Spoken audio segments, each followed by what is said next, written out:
राम सिया राम जय जय राम। नमस्कार दोस्तों, स्वागत है आपका सिया राम स्टडी चैनल में। मैं आपका दोस्त राधे राय बात करने वाले हैं बाल राम कथा पुस्तक के द्वितीय अध्याय जंगल और जनकपुर के भाग 4 की। भाग 3 में हमने जाना था कि महर्षि विश्वामित्र ने राम और लक्ष्मण को जंगली यात्रा के दौरान जंगल में मची उथल पुथल के बारे में बताते हैं और कहते हैं कि इस सुंदर जंगल में एक ऐसी राक्षसी है जिसके नाम से ही इस जंगल को या इस वन को पुकारा जाता है और उसका इतना भय है कि कोई भी व्यक्ति या कोई भी जानवर उसके भय से कतराता है और इस जंगल में आने से डरता है। और राम और लक्ष्मण आपको उस खतरे को हमेशा हमेशा के लिए क्या करना है, समाप्त कर देना है। उस खतरे को हमेशा हमेशा के लिए इस वन से मार डालना है या खत्म कर देना है। चलिए शुरुआत करते हैं, विस्तार से पूरा जानेंगे कि किस प्रकार राम और लक्ष्मण राक्षसी ताड़का का वध करते हैं और उस वनस्पति क्षेत्र को भय मुक्त करते हैं। सरस्वती माता के चरणों में वंदन करके हम हमारे अध्याय की शुरुआत करते हैं। टंकार सुनते ही क्रोध से बिलबिलाई ताड़का गरजती हुई राम की ओर दौड़ी कि प्रभु श्री राम ने अपनी धनुष निकाली, उस पर प्रत्यंचा चढ़ी और जोर से खींच कर छोड़ा, जिससे कि धनुष से निकली जो टंकार थी वो टंकार ताड़का को सहन नहीं हुई और ताड़का बिलबिलाती हुई आई और बोली कि किसकी मौत आई है जिसने मुझे ललकारा है या मुझे छेड़ा है या मुझे परेशान किया या मेरे घर में आकर के मुझे किसी ने ललकारा है। तो टंकार सुनते ही धनुष की जो टंकार निकली, उस टंकार को सुनते ही ताड़का बिलबिलाई और गरजती हुई राम की ओर दौड़ी। दो बालकों को देखकर उसका क्रोध और भड़क उठा कि दो छोटे से बालक और एक महर्षि खड़े हैं बीच रोड पर। उनको देख करके और उसका क्रोध भड़क गया। जंगल में जैसे तूफान आ गया।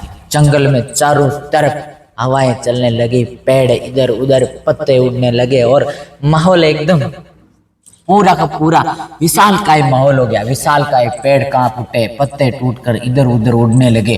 धूल का घना बादल सा छा गया कि राक्षस तो इतने विशाल हुआ करते थे, जब वो आक्रमण करते थे तो आसपास में पेड़ तहस नहस कर देते थे। वनस्पति पूरी एकदम से विस्तृत छिन्न भिन्न हो जाती थी और पशु पक्षी अपनी जान बचाकर भागा करते थे। उसने बाहर आकर के देखा कि दो छोटे छोटे बालक 16-16, 17-17 साल के और एक महर्षि खड़े हैं। तो दो बालकों को देख करके उसे और गुस्सा आया और उसने कहा कि किसने मुझे पुकारा है या किसने मुझे ललकारा है, किसकी मौत आई है। धूल का घना बादल छा गया, उसमें कुछ दिखाई नहीं दे रहा था।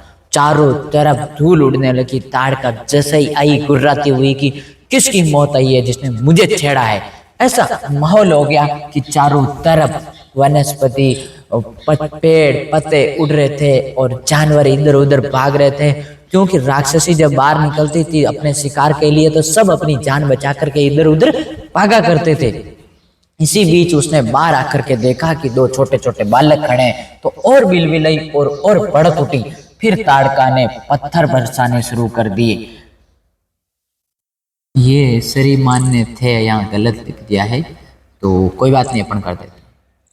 पत्थर बरसाना शुरू कर दिए। राम ने उस पर बाण चलाए। राम ने क्या किया, राक्षसी ताड़का के ऊपर बाण चलाए। लक्ष्मण ने भी निशाना साधा। जैसे ही ताड़का आई कि हमेशा तो मैं आक्रमण करती थी, आज ऐसा कौन माई का लाल आ गया जो मुझ पे ही आक्रमण करने लग गया। तो बाहर आकर के उसने तुरंत देखा कि दो छोटे छोटे बालक हैं और एक महर्षि खड़े हैं। तो तुरंत ही उसने आके पत्थर फेंकना शुरू कर दिए। उनका तो राक्षसों का तो यही औजार होता था कि अपने प्रतिरोधी पर पत्थर फेंक करके उसे खत्म कर देना है। उस पर प्रभु श्री राम ने बाण चलाए और लक्ष्मण ने भी निशाना साधा। ताड़का बाणों से गिर गई, एक पर एक राम ने तीरों पे बौछार कर दी और लक्ष्मण ने भी पीछे से अपने राम के पहिया के साथ पीछे पीछे उन्होंने भी निशाना साधा और ताड़का को बाणों से छेद दिया या बाणों से भेद दिया। राम का एक बाण उसके हृदय में जा लगा। उसके किसके? ताड़का राक्षसी के। राम का एक बाण ताड़का राक्षसी के हृदय में लगा और वे गिर पड़ी, फिर नहीं उठ पाई। फिर नहीं उठ पाई का मतलब उसके प्राण पखेरु उड़ गए। इतने बाण चलाए प्रभु श्री राम ने कि एक बाण उसके हृदय में जा लगा और उसका मामला खल्लास। वो गिर गई और फिर नहीं उठ पाई। इसका मतलब उसके प्राण पखेरु उड़ गए। विश्वामित्र बहुत ही प्रसन्न हुए। महर्षि विश्वामित्र को इतनी खुशी हुई जिसका कोई ठिकाना नहीं, क्योंकि प्रभु श्री राम ने एक पूरे भयमुक्त एक वातावरण को भय मुक्त किया। एक बहुत बड़े वनस्पति क्षेत्र को जिसके अंदर एक डर था, उस डर को समाप्त किया। विश्वामित्र बहुत ही प्रसन्न हुए। उन्होंने राम को गले लगा लिया। उन्होंने दोनों राजकुमारों को गले लगाया और आशीर्वाद दिया, साधो साधो साधो, कि आपने एक बहुत बड़े वनस्पति क्षेत्र को भय मुक्त किया या डर मुक्त किया।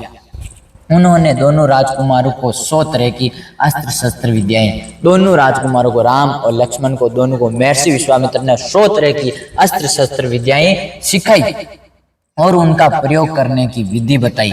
अस्त्र और शस्त्र विद्याएं प्रदान की और उनको किस प्रकार प्रयोग किया जाता है उसके बारे में ज्ञान दिया, उनके बारे में शिक्षा प्रदान की, उनका महत्व समझाया। महर्षि का आश्रम वहां से अधिक दूर नहीं था। अब महर्षि विश्वामित्र जी का आश्रम उस गंगा नदी के पार से जैसे भी उन्होंने पार की और ताड़का को मारा, ताड़का वन से उनका अब आश्रम ज्यादा दूर नहीं था।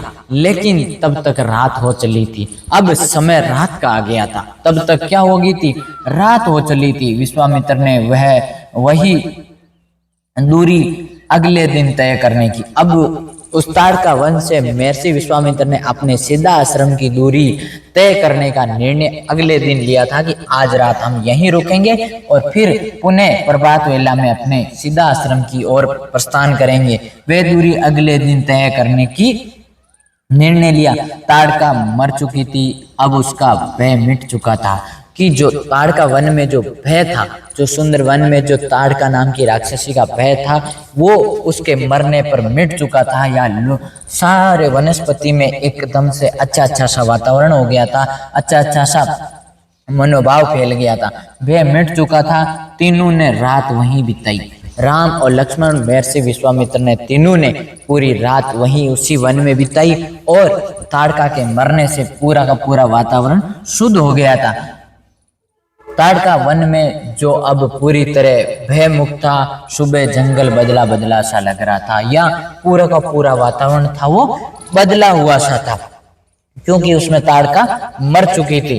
अब वह ताड़का वन नहीं था, क्योंकि ताड़का नहीं थी। अब उसे कोई भी ताड़का नाम से नहीं पुकारता था, या अब उसमें ताड़का नाम की कोई भी विषय वस्तु का कोई भी चिन्ह नहीं था, क्योंकि ताड़का राक्षसी का अंत हो चुका था। सुबह जंगल बदला बदला सा लग रहा। अगली प्रभात वेला में जंगल में सरसराट चहचहाट की अच्छी सी सुंदर सुगम और सुरम्य वाणी का आह्वान हो रहा था। या वनस्पति बहुत ही खुशनुमा वातावरण था, वनस्पति का बहुत ही अच्छा वातावरण था। वह अब ताड़का वन नहीं था, क्योंकि अब उसके अंदर ताड़का राक्षसी का अस्तित्व नहीं था।